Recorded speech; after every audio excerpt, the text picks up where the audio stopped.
बात है 2003 की। जो ब्रिटिश साइकिलिंग ऑर्गेनाइजेशन है उन्होंने एक नए कोच को हायर किया जिसका नाम था Brailsford, Dave Brailsford. Dave Brailsford के आने से पहले जो ब्रिटिश साइकिलिस्ट्स थे उनका बहुत बुरा हाल चल रहा था। They haven't even won a single gold medal in the Olympics from the past 100 years. और एक टूर्नामेंट होता है जिसे टूर डी फ्रांस कहते हैं, जो साइकिलिंग का सबसे बड़ा इवेंट होता है, उसमें भी फ्रॉम द पास्ट 110 ईयर्स जो ब्रिटिश साइकिलिस्ट ने एक बार भी वो इवेंट नहीं जीता था। इनफैक्ट जो बड़ी बड़ी बाइक कंपनीज थी उन्होंने अब ब्रिटेन में अपने जो प्रोडक्ट्स है, अपनी जो बाइक्स है, उनको बेचना बंद कर दिया था, क्योंकि उन्हें लगता था कि अगर बाकी प्रोफेशनल से देखेंगे तो उनकी सेल्स पे बड़ा असर पड़ सकता है। लेकिन ये सब कुछ चेंज हो जाता है जब वो हायर करते हैं ब्रेल्सफोर्ड को टीम को ट्रेन करने के लिए। ब्रेल्सफोर्ड जो है वो बिलीव करते हैं मार्जिनल गेन्स पे। इसका मतलब ये है कि वो बिलीव करते हैं कि हमेशा अगर हम ज़्यादा हार्ड वर्क करने के बजाय हमेशा 1% इम्प्रूव करेंगे तो हम सक्सेस को आसानी से पा सकते हैं। तो उसने क्या किया, उसने स्मॉल एडजस्टमेंट करना स्टार्ट कर दिया। मतलब कि वो अननोटिसेबल जगहों से कुछ एडजस्टमेंट्स करता था, कुछ चीज़ें निकाल के उन्हें ठीक करता था। जैसे कि उसने बहुत सारी चीज़ें की, जिनमें से उसने सबसे पहले जो है बाइक्स की जो सीट्स है उन्हें चेंज करवा दिया कंफर्टेबल सीट से, ताकि जो राइडर्स हैं उनको आसानी हो सके। इसके अलावा उसने जो है राइडर्स को इलेक्ट्रिकली हीटेड ओवर शॉर्ट्स पहनने को कहा, जिसकी वजह से उनका जो मसल टेम्परेचर है वो मेंटेन रह पाता था। और उसने क्या किया, उसने बायो फीडबैक सेंसर्स की मदद से हर एक एथलीट को मॉनिटर करना स्टार्ट कर दिया, ताकि पता चले कि कौन सा एथलीट किस वर्कआउट पे बेस्ट परफॉर्म करता था और कौन सा वर्कआउट किस एथलीट के लिए बेस्ट था। बस इतना ही नहीं, ब्रेल्सफोर्ड ने इसके अलावा वो हमेशा 1% जो इम्प्रूवमेंट से ढूंढता गया। और उसने क्या किया, इवन उसने डॉक्टर्स को बुलाया ताकि वो साइकिलिस्ट्स को सिखा सके कि कैसे बेस्ट तरीका क्या है हैंड वॉश करने का, ताकि कोल्ड होने के चांसेस कम हो जाए। तुम देख रहे हो क्या भला था वो। इसके अलावा उसने क्या किया, उसने जो राइडर्स है उसके इवन उनके पिलोज और मैट्रेस वो भी चेंज करवा दिए, ताकि बेटर स्लीप उनकी स्लीप जो है वो बेटर हो सके।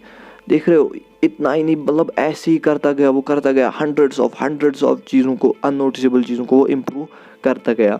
और इसका नतीजा जो था, you won't believe it, Brailsford के आने के जस्ट 5 साल बाद जब 2008 में ओलंपिक गेम्स हुई बीजिंग में, उसमें ब्रिटिश साइकिलिस्ट्स ने 60% ऑफ द गोल्ड मेडल्स जीत लिए।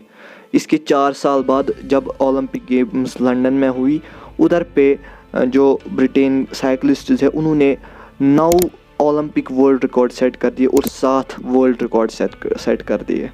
You won't believe, it looks impossible but this is truth.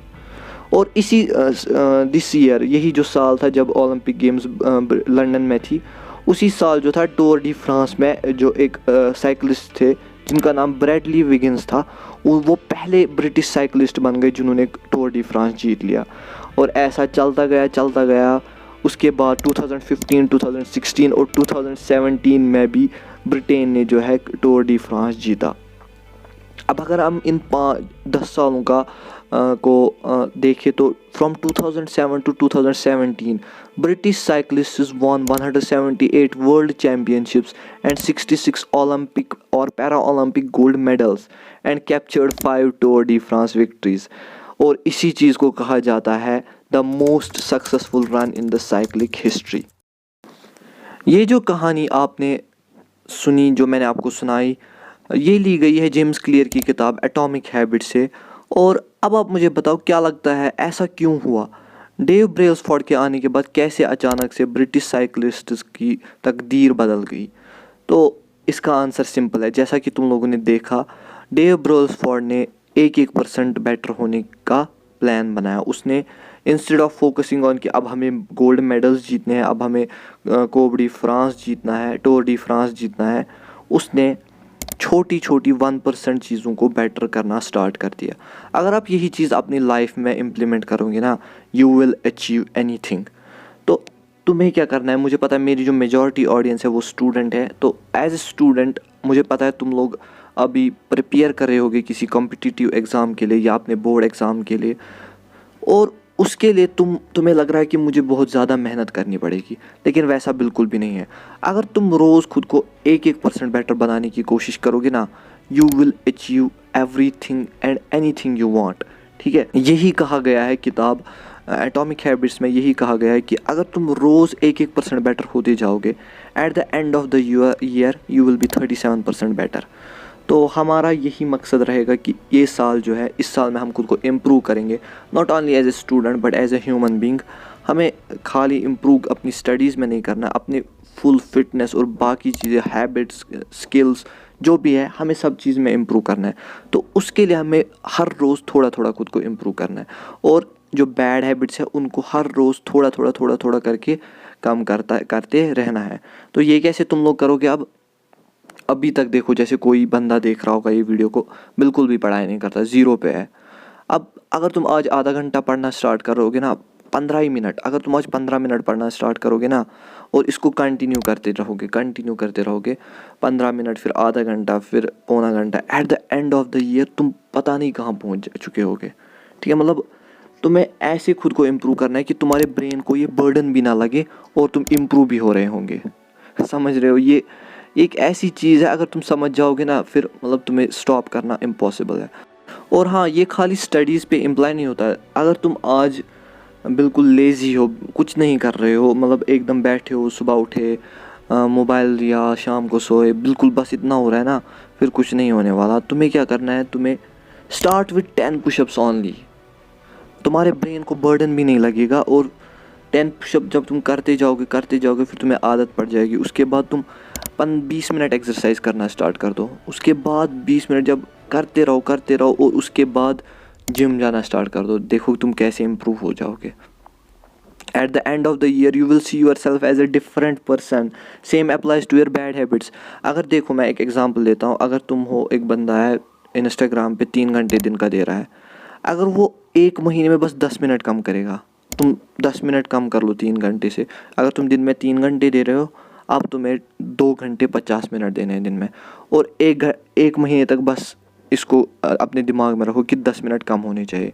1 महीने के बाद तुम बस दिन में 2 घंटे 50 मिनट अपने इंस्टाग्राम पे दे रहे होंगे।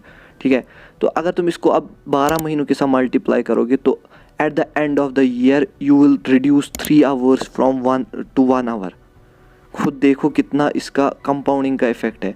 मतलब at the start of the year तुम 3 घंटा इंस्टाग्राम पे दे रहे थे, और at the end of the year तुम अब 1 घंटा इंस्टाग्राम पे दे रहे हो। तुमने रिड्यूस कर दिया इसको, और लगा भी नहीं, तुम्हारे ब्रेन को 10 मिनट बहुत कम लग रहा है अगर तुम 1 महीने में 10 मिनट कम कर रहे हो। लेकिन जब तुम इसको 12 महीनों के लिए देखोगे ना, तो तुम 2 घंटे कम कर रहे हो। ठीक है, तो ऐसे ही हम इम्प्रूव करेंगे इस साल खुद को विद 1% इम्प्रूवमेंट। हर रोज़ खुद में 1% इम्प्रूवमेंट लाएंगे। अगर तुम 12 बजे सो रहे हो, 1 बजे सो रहे हो रात को, तो 5 मिनट उसमें से कम कर लो, 10 मिनट कम कर लो। At the end of the year तुम 11 बजे ही सो रहे होगे। ठीक है, तो यही आज की वीडियो का मकसद था, जो कि एटॉमिक हैबिट्स में जेम्स क्लियर ने बड़ी खूबसूरती के साथ लिखा है कि कैसे हैबिट्स को बढ़ाना है और कैसे बैड हैबिट्स को कम करना है। तो उसके लिए हमें क्या करना है, 1% चेंज हमेशा अपने लानी है। तो बस आज के लिए इतना ही आज की वीडियो में। आगे और वीडियो आएंगी इम्प्रूवमेंट पे। इस साल में पूरा हमें इम्प्रूवमेंट को फोड़ देना है। तो तब तक के लिए मेहनत करते रहो। मिलते हैं अगले वीडियो में। Bye bye.